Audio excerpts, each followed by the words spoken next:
เกี่ยวไว้โอ้วันนี้เกี่ยวไว้ขนาดโอ้คักโอ้ย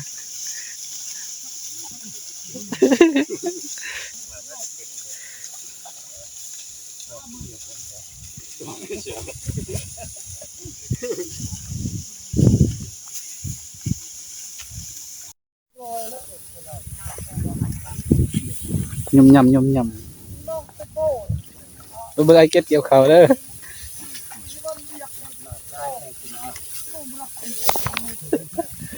เอาเข้ากองด้วยวันนี้เลยเอาเลยมัน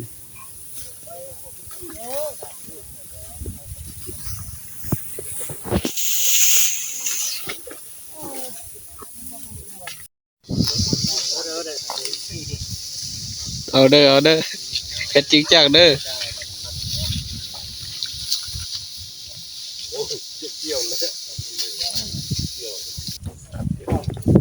เอาเด้อให้เราเอาแบบซีไฟเราเบอร์คักกันแล้วเว้ย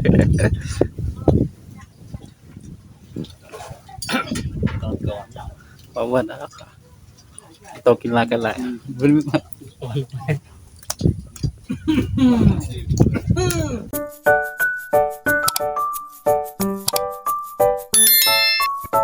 เกี่ยวข้าวมาเนี่ยเกี่ยวข้าวโดยสามัคคีเด้อพี่น้องเด้อโอ้เต็มทงอยู่คนลายเนาะนี่ดีเลยเกี่ยวหน้าข่อยโอ้คือมือคักแล้วนี่อีเตียเขาอีเตียเลยนี่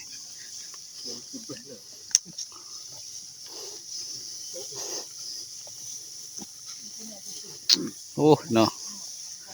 เขางามเลยโ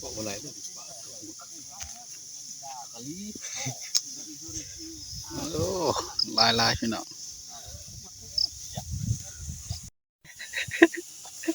เก็ดเอาหิมตีโอ้คนร้ายขนาดวะ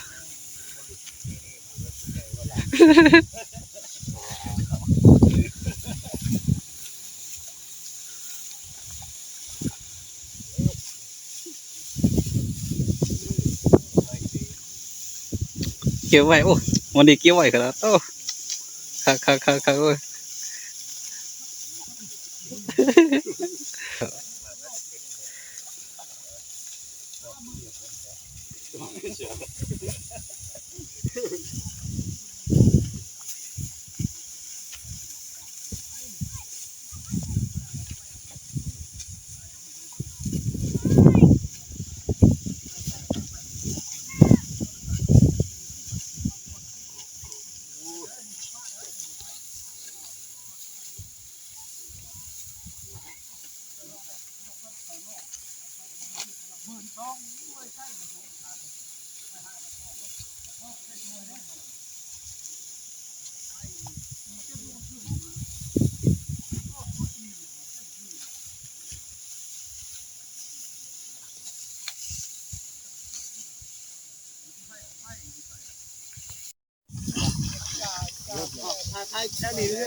นักข่าวเลยชอบพลาด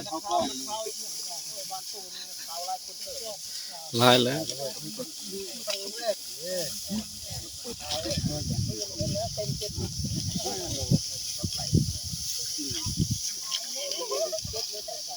มือทักก็ไล่ก็ใจมือวันแรกเลยเสียวเลขเสียวเด้อบางคนอวดงอนี่นุกอย่างไงดูแกงใหญ่บ่คือเรามาดูปุ๊บมูลายเลยพี่ขึ้นจะใส่กินมันอะไรปกติกินหัวนี่ทายเตอร์บักแน่เตอร์บักของกันเจ้าแม่จะบอลเมาเลย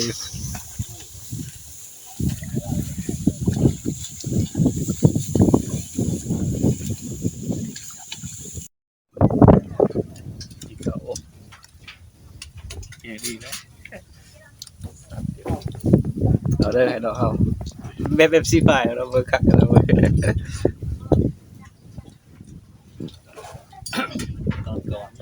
เอาวันนะครับ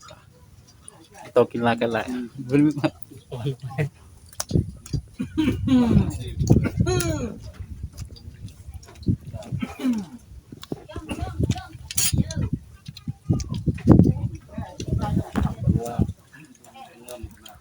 เป็นอย่างเดียวเนี่ยนะ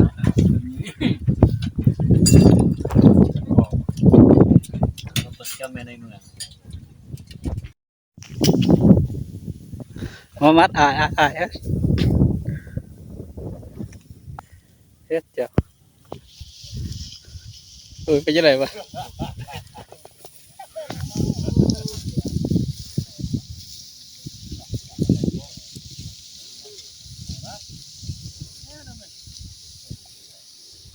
เฮ้ยเชียวไม่ไหวได้เชียวช่วยเลยเช้าหน่อยเด้อเด็กคนเขา2 คนเนาะเฮ้ยผู้เบาๆหน่อย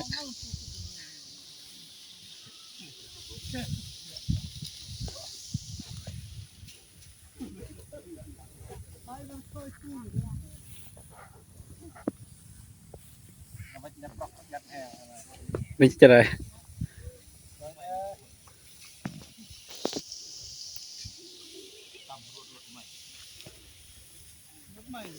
คนเกี่ยวเนาะ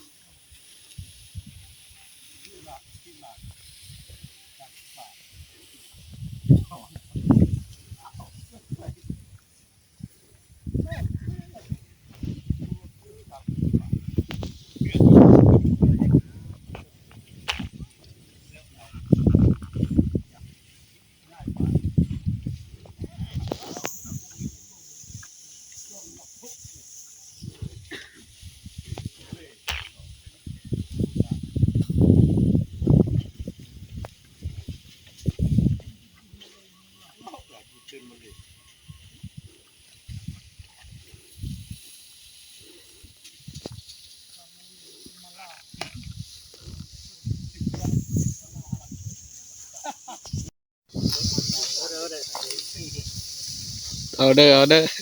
เฮ็ดจริงจังเด้อ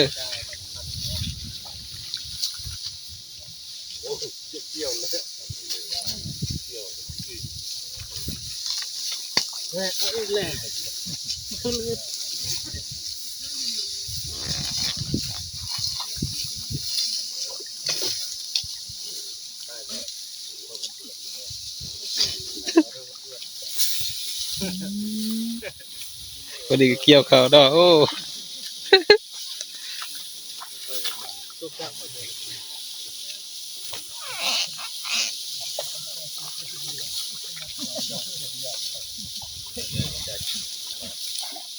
หอบว่า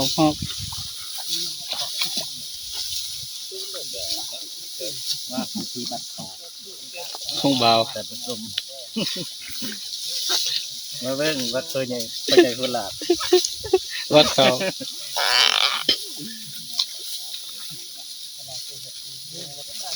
ปั๊บมาสิ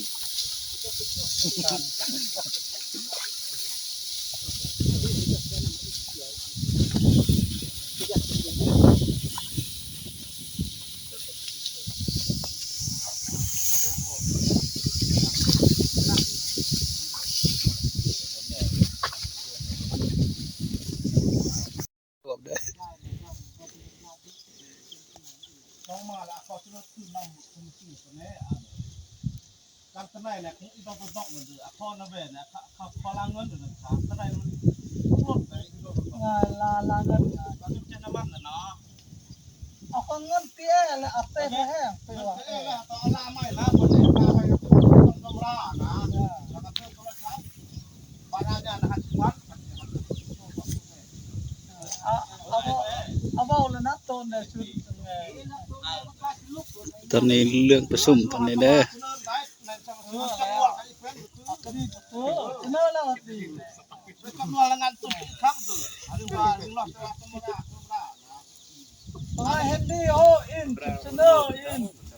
เห็นดีบ่